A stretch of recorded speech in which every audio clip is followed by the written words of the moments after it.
Rock on, rock on. My name is Ben Cool. I am a sports analyst and host of BC-60. Today we're interviewing Justin, the gnarly sports broadcaster. Thanks for coming. Thank you for having me. I really appreciate it. You're looking I'm good, man. excited for the conversation ahead. I appreciate you taking time at your busy schedule to join me. No doubt at all. Thanks for having me. You're welcome. I have a few questions for you. Sure, what's up? What you got? You're passionate about telling African American baseball players in Denver. What sparked that passion? Yeah. Um, it just I'm a fan of history. I love history. It is my heart, to be honest with you, and especially when you talk about Black baseball history, it's something that doesn't get covered a lot, and so to be able to talk about it is always something that's so important for me. And I think what it is it's not just talking about African American history, but it's letting people know that it's not just for one ethnicity, it's for all of us. And that once you celebrate one ethnicity, you're celebrating all. And so that's really what I love to be able to be a part of. And this is just my small part of being able to embrace something that we all have, a collective that we do together. So I absolutely love it. And it's a blessing to be able to be a part of it. Thank you for sharing. And why are these stories important today? Yeah, they're important today because we have seen people trying to erase history in many respects. And I think it's a dual part. Number one, as time goes on, history does get erased little by little. As memories pass on, you have an idea of what maybe a player looked like or even how a player was. For example, even Michael Jordan. I remember Michael Jordan. I remember seeing him as a kid. But there are generations, literally the next generation, who has never seen him play but know about his sneaker and know about a documentary, right? And so it's different when you have a lived experience rather than when you have someone else's experience that you have been able to witness, if that makes sense. And so to be able to go and bring somebody, for example, like Theodore Bubbles Anderson, who was the only Colorado native to play in the Negro Leagues, we're talking about somebody who died 80 years ago. But to be able to bring that into full view today and to say, hey, this is important for us to know our history, to know about how things were during that time and why can we look forward to today with that history is really important. Gnarly. Yeah. What do you enjoy the most about play by play? Everything, man. It is, you know what, just like the hair that's sticking up that you have right now, that's what you get. I mean, there's nothing better than 2 hours, 3.5 hours of ad-libbing. And you do all your preparation, you prepare for these games, and still you have no idea what's going to happen. That's the best thing about it. You can have a team that's undefeated and a team that is winless, and still you have no clue what's going to happen. It's the spontaneity, it's the theater, it's the emotion, the feel, the coaching, the passion, the fans.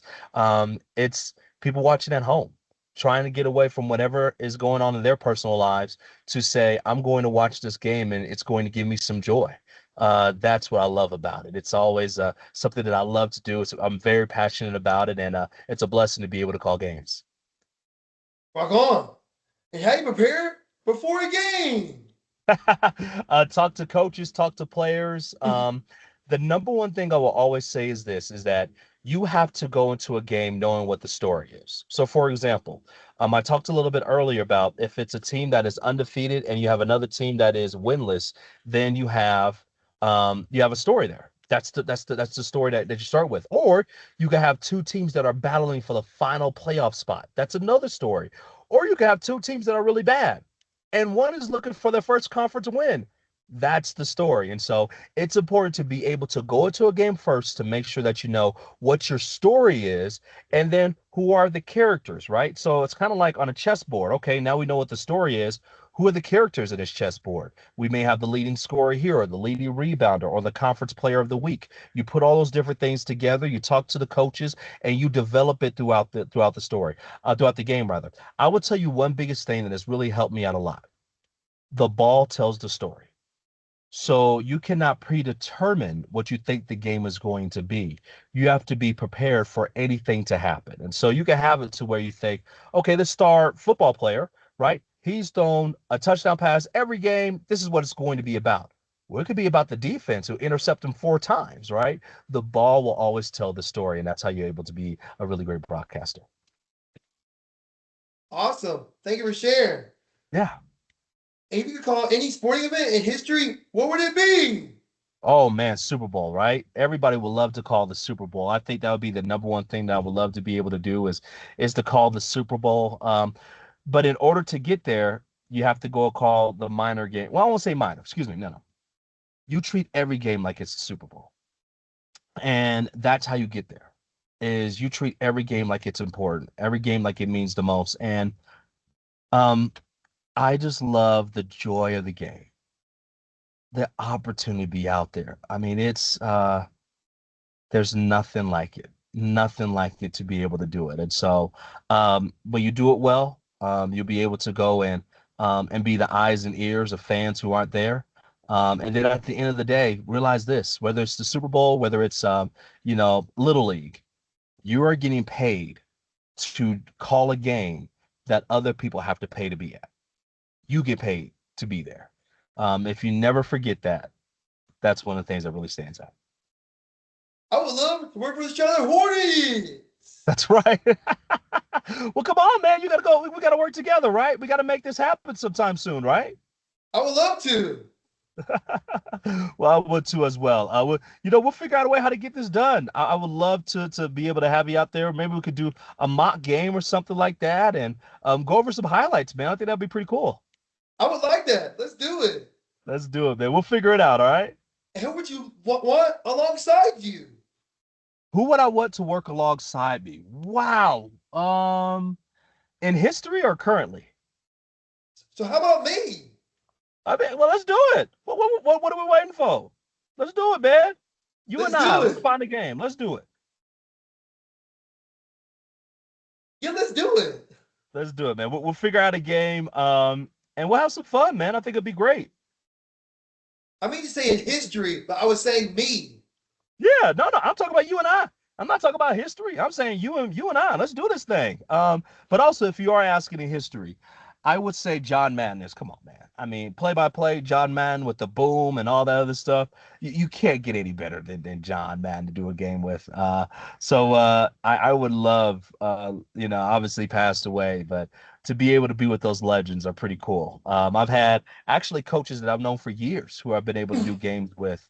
And here's the thing. Here's what's so fun.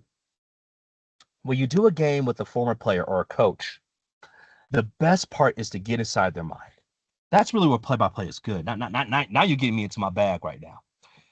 Where you get a chance to really go into their mind and say, why did they do this? Or what would you do? And you'll be able to learn something.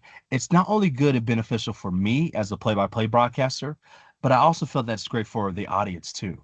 Because the audience is like, oh, whether you agree or not, this is what the coach was thinking. And so I love to bring that perspective to the broadcast. Thank you for sharing.